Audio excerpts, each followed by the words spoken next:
నమస్తే welcome to Nationalist hub. Paris ఒలింపిక్స్లో భారత్ పతకాల వేట మొదలైంది. పోటీలు ప్రారంభమైన మొదటనే భారత్ బోని కొట్టింది. 10 మీటర్ల ఎయిర్ పిస్టల్ ఈవెంట్లో మను భాకర్ కాంస్య పతకాన్ని సాధించారు. ఈ సమయంలోనే మను భాకర్కు సంబంధించిన ఒక వీడియో వైరల్ అవుతోంది. అందులో ఖేలో ఇండియా తనకు ఎంతగానో ఉపయోగపడిందని ఆమె చెప్పారు. అసలు ఖేలో ఇండియా స్కీమ్ ఏంటి, ఇది క్రీడాకారులకు ఎలా ఉపయోగపడుతోంది చూద్దాం. ఈ స్కీమ్ వచ్చిన తర్వాత ఒలింపిక్స్ పతకాలు పెరిగాయా? మోదీ ప్రభుత్వం ఈ స్కీమ్ తీసుకురావడానికి ముఖ్య కారణం ఏంటి చూద్దాం. అంతకంటే ముందు ఈ వీడియోను లైక్ చేయండి, 10 మందికి షేర్ చేయండి. నేషనలిస్ట్ హబ్ ఛానల్ను సబ్స్క్రైబ్ చేసుకుని జాతీయవాద జర్నలిజాన్ని ప్రోత్సహించండి. ఇక విషయంలోకి వద్దాం. భారత్కు ఒకప్పుడు ఒలింపిక్స్ పతకాలంటే గగనమే. ముక్కుతూ మూలుగుతూ హాకీలో అడపాదడపా ఓ పతకం లభించేది. ఇందుకు ప్రధాన కారణం మన దేశంలో ప్రభుత్వాలు క్రీడలకు అంతగా ప్రాధాన్యత ఇవ్వకపోవడమే. దీంతో క్రీడాకారులు ఎన్నో కష్టాలకు గురయ్యేవారు. క్రికెట్ లాంటి క్రీడల్లో కాస్తంత బెటర్గా ఉన్న ఒలింపిక్స్లో తేలిపోయేవారు. అందులోనూ అథ్లెటిక్స్ అంటే అసాధ్యం అనే విధంగా ఉండేది పరిస్థితి. అందుకే ఒలింపిక్స్ అథ్లెటిక్స్ విభాగంలో భారత్కు గోల్డ్ మెడల్ రావడానికి శతాబ్దం పైగానే పట్టింది. నీరజ్ చోప్రా జావలింగ్ త్రోలో మొట్టమొదటిసారి గోల్డ్ మెడల్ సంపాదించాడు. అసలు ఈ ఇబ్బందులు ఎందుకు వస్తున్నాయి? క్రీడలంటేనే చాలా ఖర్చుతో కూడుకున్నది. అంతర్జాతీయ క్రీడల్లో రాణించాలంటే అందుకు దేహదారుఢ్యాన్ని, ఆరోగ్యాన్ని కాపాడుకుంటూనే రోజువారీ కోచింగ్పై ప్రత్యేకంగా శ్రద్ధ వహించాల్సి ఉంటుంది.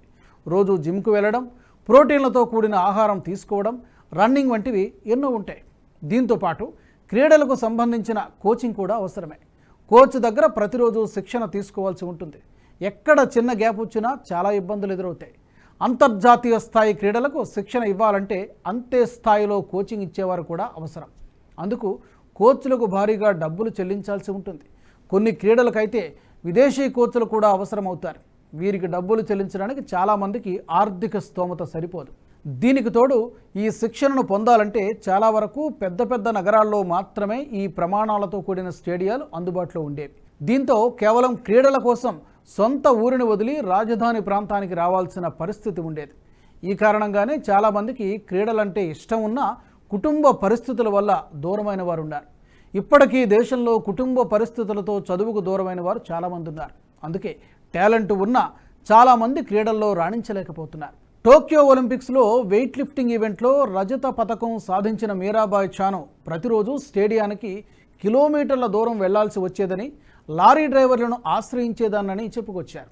తమ గ్రామం గుండా లారీలు ఎక్కువగా ప్రయాణిస్తూ ఉంటాయని, ప్రతిరోజు వారిని లిఫ్ట్ అడిగి స్టేడియంకు చేరుకునేదానని చెప్పారు. మన దేశంలో క్రీడలకు ఎన్ని అడ్డంకులు ఎదురవుతాయి అనే దానికి ఈ ఒక్క ఉదాహరణ చాలు. ఈ పరిస్థితిని దృష్టిలో ఉంచుకొని నరేంద్ర మోదీ ప్రభుత్వం 2018లో ఖేలో ఇండియాతో పాటు మరో 2 స్కీమ్లను కూడా ప్రారంభించారు. దేశంలో క్రీడల సంస్కృతిని పెంపొందించడానికి, క్షేత్రస్థాయిలో క్రీడలకు సంబంధించి గట్టి పునాది వేయడానికి ఖేలో ఇండియా కార్యక్రమం ఎంతగానో దోహదపడింది.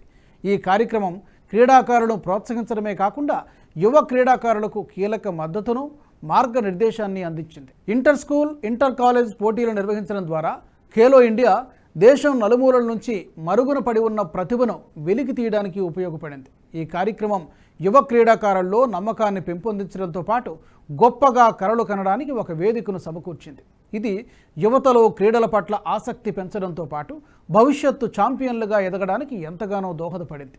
ఈ పథకం ద్వారా టాలెంట్ ఉన్న క్రీడాకారుల్ని ప్రభుత్వం గుర్తించడం మొదలైంది. ఈ స్కీమ్ కింద వివిధ క్రీడల్లో టాలెంట్ ఉన్న 10 నుంచి 18 ఏళ్ల వయస్సు మధ్య వారికి 8 ఏళ్ల పాటు ఏడాదికి 5 లక్షల రూపాయలను ప్రభుత్వం అందిస్తోంది. ఈ ఆర్థిక సహాయం ఇబ్బందులతో సతమతమవుతున్న క్రీడాకారులకు ఒక వరంలా ఉపయోగపడుతోంది. దీంతోపాటు అనేక రాష్ట్రాల్లో స్టేడియంలు, మౌలిక సదుపాయాలను ప్రభుత్వం నిర్మించింది. ఒకప్పుడు కేవలం రాజధాని ప్రాంతాలకే పరిమితమైన స్టేడియంలు ఇప్పుడు జిల్లా స్థాయిలో కూడా నిర్మించబడ్డాయంటే అందుకు ఈ పథకమే ప్రధాన కారణం అని చెప్పక తప్పదు. ఈ ఏడాది బడ్జెట్లో కూడా కేంద్ర ప్రభుత్వం ఈ పథకానికి భారీగా నిధులను సమకూర్చింది. 2024-25 ఆర్థిక సంవత్సర బడ్జెట్లో క్రీడలకు 3,442 కోట్ల రూపాయలను కేటాయించింది. గత ఏడాది ఇచ్చిన బడ్జెట్తో పోలిస్తే ఇది 45 కోట్ల రూపాయలు ఎక్కువ. ఎప్పటిలాగే ఇందులో ఎక్కువ మొత్తం దిగువ స్థాయిలో క్రీడాకారులను గుర్తించి తీర్చిదిద్దే ఖేలో ఇండియా స్కీమ్కే కేటాయించింది. గత ఏడాది కంటే 20 కోట్ల రూపాయలు ఎక్కువగా ఖేలో ఇండియాకు ఏకంగా ఈసారి 900 కోట్ల రూపాయలు అందిస్తున్నట్లు నిర్మలా సీతారామన్ ప్రకటించారు. ఈ పథకంలో భాగంగా యూత్ గేమ్స్, యూనివర్సిటీ గేమ్స్ల నిర్వహణతో పాటు అత్యుత్తమ స్థాయి శిక్షణ కోసం సెంటర్ ఆఫ్ ఎక్సలెన్స్ల ఏర్పాటు, అక్కడ సౌకర్యాల కల్పన కోసం ఈ మొత్తాన్ని ఖర్చు చేస్తారు. ఈ నిధులను బట్టే కేంద్ర ప్రభుత్వం క్రీడల పట్ల ఎంత నిబద్ధతతో ఉందో మనం అర్థం చేసుకోవచ్చు. టోక్యో ఒలింపిక్స్తో పాటు ప్రస్తుతం పారిస్లో జరుగుతున్న ఒలింపిక్స్లో పాల్గొన్న క్రీడాకారుల్లో చాలామంది ఖేలో ఇండియా స్కీమ్ ద్వారా వచ్చిన వారే. కేంద్ర క్రీడా శాఖ మంత్రి మన్సుఖ్ మాండవియా చెప్పిన దాని ప్రకారం దాదాపు 25% మంది ఈ పథకం ద్వారా లబ్ధి పొందారు. ప్రస్తుతం భారత్ క్రీడల్లో చాలా వరకు అభివృద్ధి సాధించింది. అథ్లెటిక్స్లో చాలా వరకు క్రీడాకారులు రాణిస్తున్నారు. టోక్యో ఒలింపిక్స్లో చాలామంది క్రీడాకారులు 4వ స్థానంలో నిలిచారు. కొద్ది తేడాతో ఓటమి పాలైన వారు కూడా ఉన్నారు. వీరంతా ఈసారి రాణించి భారత జెండాను ఒలింపిక్స్లో రెపరెపలాడిస్తారని మనందరం కోరుకుందాం. ఈ వీడియో మీకు నచ్చినట్టయితే లైక్ చేయండి, 10 మందికి షేర్ చేయండి. అలాగే కామెంట్ల రూపంలో మీ అభిప్రాయాలను మాతో పంచుకోండి. Nationalist hub group of channels ను సబ్స్క్రైబ్ చేసుకుని తెలుగునాట జాతీయవాద జర్నలిజాన్ని ప్రోత్సహించండి. ఈ వీడియో కింద ఉన్న బెల్ ఐకాన్ పై క్లిక్ చేయడం మర్చిపోవద్దు.